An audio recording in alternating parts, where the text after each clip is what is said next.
For centuries, there have been places in this world where people refuse to travel after dark. Not because of wild animals, not because of criminals, but because of something far older. Something that watches, something that listens, and something that learns how to sound human. Among the Navajo people of the American Southwest, there exists a legend so feared that many refuse to speak its name aloud. A creature believed to be born from dark rituals and forbidden knowledge. A being capable of wearing the skin of animals, and sometimes the voices of people we love. This is the story of the Skinwalker, and of its terrifying return.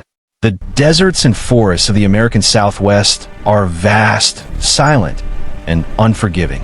Miles of empty roads cut through dry land where cell signals fade and help is hours away. It is in these isolated places that strange encounters have been reported for generations. Whispers of a creature that appears only when no one else is around. A creature that does not hunt for food, but for fear. According to Navajo legend, a skinwalker is not born. It is created. A human who chooses a path of darkness, abandoning morality to gain unnatural abilities. Through rituals forbidden even among their own people, they gain the power to transform into animals. Wolves, coyotes, owls, or deer, but never perfectly. There is always something wrong, something unnatural, and those who have seen one say the same thing. You don't feel fear at first. You feel watched. One of the earliest modern encounters occurred late one night along a desolate highway in Arizona. A man driving home noticed something standing near the roadside. At first glance, it looked like a large dog, too large. As his headlights passed over it, the creature lifted its head. Its eyes reflected the light, but they were too high off the ground. Then it stood up, not on four legs, on two. The man sped away, his heart racing, but in his rearview mirror, he could still see it, running alongside his car, keeping pace, its movements jerky and unnatural. When he finally reached the safety of town, the creature was gone, but the feeling of being followed never left him. Other encounters described something even more disturbing. Mimicry. Families living near remote forests reported hearing familiar voices calling their names from outside late at night. A mother heard her son crying for help beyond the tree line, even though he was asleep in his bed. A man heard his wife calling him from the darkness, her voice calm, almost inviting. Those who followed the sound often realized too late that the voice was wrong, slightly delayed, emotionless, as if repeating words without understanding them. And when they realized the truth, the forest would fall completely silent. No insects, no wind, only the sound of breathing. Witnesses say skinwalkers enjoy watching humans realize they've made a mistake. In another case, a group of campers described seeing an animal circling their campsite just beyond the firelight. It looked like a deer, but its joints bent the wrong way. Its eyes were fixed on them, unblinking. When one camper shouted, the creature responded, in a human voice. It repeated the same phrase again and again, slightly distorted, as if struggling to pronounce the words. Panic set in. The group fled into their vehicles, leaving behind food, equipment, everything. The next morning, they returned with daylight. Their campsite was untouched, except for footprints, bare human footprints leading into the woods. What makes these encounters more disturbing is the consistency. Different people, different locations, same details, the same overwhelming dread, the same sense that the creature is not simply attacking, but observing.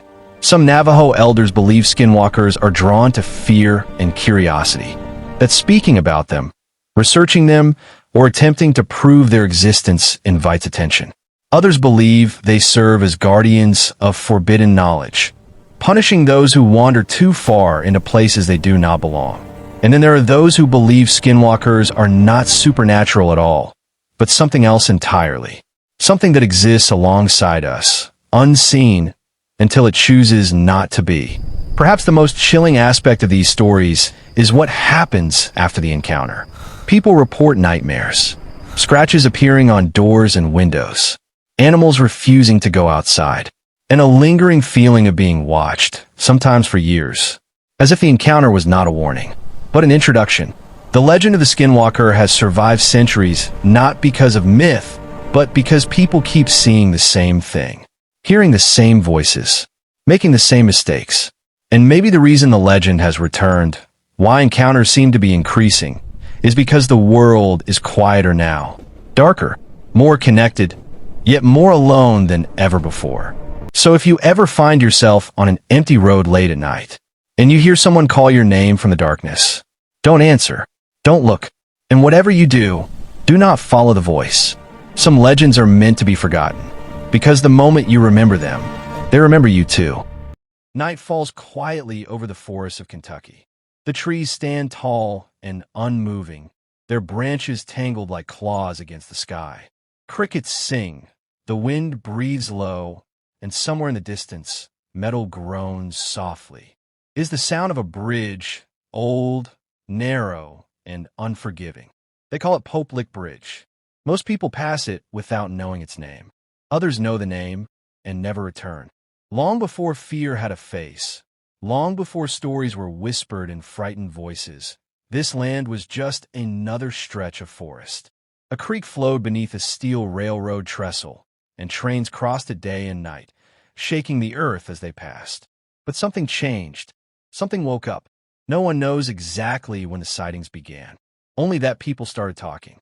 They spoke of a figure standing at the edge of the tracks late at night. Tall, still, watching. At first, it was dismissed as imagination, a trick of moonlight, a shadow cast by trees. But then people began to disappear. Teenagers, explorers, wanderers. Those who went near the bridge after dark described the same feeling, a pressure in the air, a sense of being watched. Some said they heard their names whispered softly, carried by the wind. Others claimed they heard cries for help, desperate and human, echoing from the tracks ahead. When they followed the voice, they stepped onto the bridge. And that was when panic set in. The bridge was narrow. There was nowhere to run, and the trains came fast. By morning, only broken silence remained. As deaths increased, so did the stories. The shadow on the bridge was given a name, the Pope Lick Monster. They said it was half man, half goat, a twisted body with long limbs, hooves scraping against steel, and eyes that glowed faintly in the dark. Some claimed it carried an axe. Others said it never touched its victims at all. It didn't need to. Fear did the work for it. According to legend, the creature lured people onto the bridge using voices, voices that sounded familiar. A friend, a sibling, a loved one. The moment a person stepped onto the tracks, the illusion broke and terror took over. But by then it was too late. Some believed the monster fed on fear. Others believed it was cursed, born from tragedy. One old story tells of a traveling circus that passed through the area decades ago.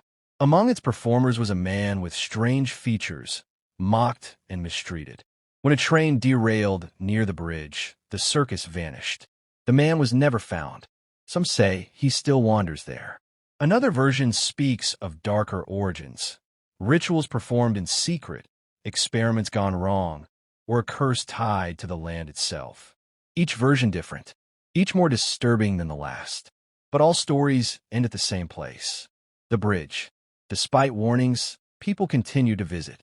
Some came for thrill, some for proof, some because they didn't believe. They brought cameras, flashlights, friends.